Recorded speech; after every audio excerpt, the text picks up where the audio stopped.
প্ৰথমে আপোনালোক আটাইকে আগতীয়াকৈ ৰঙালী বিহুৰ উলগ আৰু অসমীয়া নতুন বছৰৰ শুভেচ্ছা জনাইছোঁ। অসমীয়াৰ অতি হেঁপাহৰ উৎসৱ ৰঙালী বিহুৰ প্ৰাকক্ষণত যোৱাকালি অসম বিধানসভাৰ নিৰ্বাচন অনুষ্ঠিত হৈ গ'ল। ৰাজ্যখনত 85%তকৈও অধিক ভোটাৰে ভোটদান কৰিলে। ৰাজ্যখনৰ জনসাধাৰণে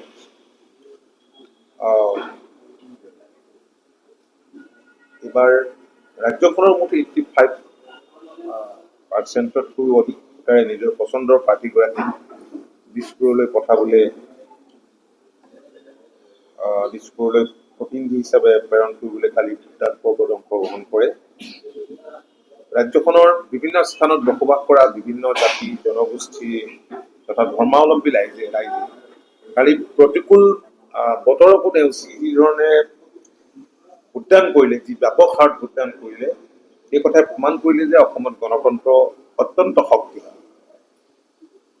সমগ্ৰ যি নিৰ্বাচনী প্ৰক্ৰিয়া, এইবাৰ এটা যদি যিহেতু নিৰ্বাচন হৈছে, তৎসত্বেও নিৰ্বাচনী প্ৰক্ৰিয়াটোত নিৰ্বাচনী আয়োগ, জিলা প্ৰশাসন, আৰক্ষী প্ৰশাসনকে ধৰি সংশ্লিষ্ট সকলো পক্ষই নিখুঁতভাৱে পৰিচালনা কৰাৰ বাবে যি ইতিবাচক যি ভূমিকা গ্ৰহণ কৰিলে, পৰিচালনা কৰিলে।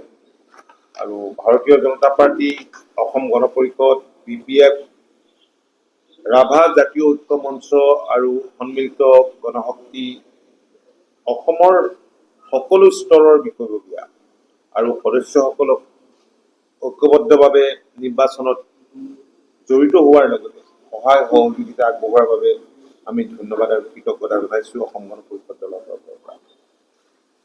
কালিৰ দিনটোত আমি যিখিনি খবৰ পাইছোঁ, প্ৰাপ্ত তথ্য মতে বিজেপি আৰু মিত্ৰজোঁটৰ প্ৰাৰ্থীসকলক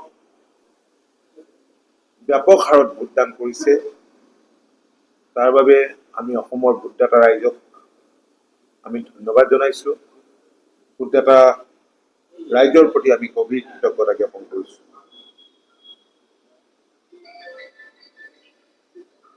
আমি নিশ্চিত যে ৰাইজৰ বিপুল সমৰ্থনত মিত্ৰজোঁটে দ্বিতীয়বাৰৰ বাবে এইবাৰ পূৰ্বতকৈও বহু বেছি আসনসহ দিছপুৰত চৰকাৰ গঠন কৰিব।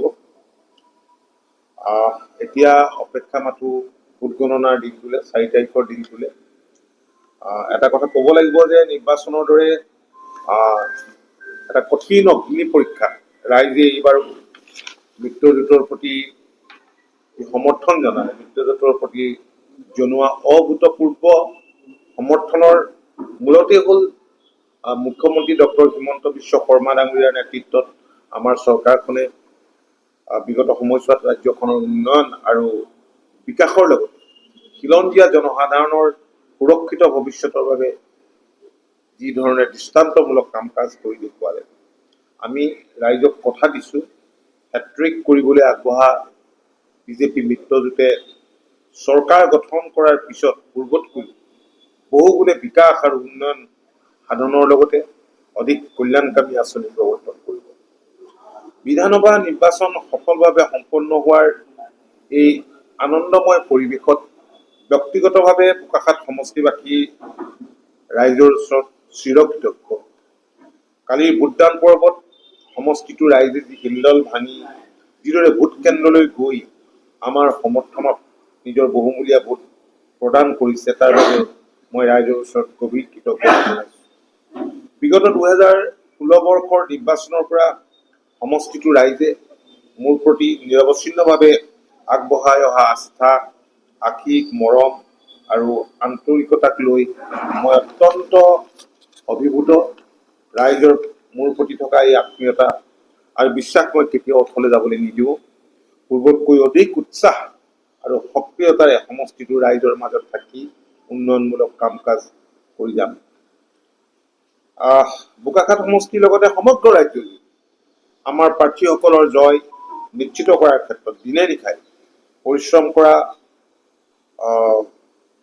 অগপ দলৰ প্ৰতিগৰাকী সতীৰ্থ মিত্ৰদল ভাৰতীয় জনতা পাৰ্টি, BPF, সন্মিলিত গণশক্তি অসম আৰু ৰাভা হাছং যৌথ সংগ্ৰাম সমিতিৰ দলৰ প্ৰতিগৰাকী সতীৰ্থক আৰু লগতে শুভাকাংক্ষীসকলক মই শ্ৰদ্ধা আৰু কৃতজ্ঞতা জনাইছোঁ। আৰু মাননীয় মুখ্যমন্ত্ৰী ডাঙৰীয়াই দিনে ৰাতিয়ে অশেষ কষ্ট কৰি বিজেপি তথা মিত্ৰদলসমূহৰ প্ৰাৰ্থীসকলৰ সপক্ষে যিদৰে জোৰদাৰ নিৰ্বাচনী প্ৰচাৰ চলালে, তাৰ বাবে মুখ্যমন্ত্ৰী ডাঙৰীয়াকো আমি ধন্যবাদ আৰু কৃতজ্ঞতা জনাইছোঁ।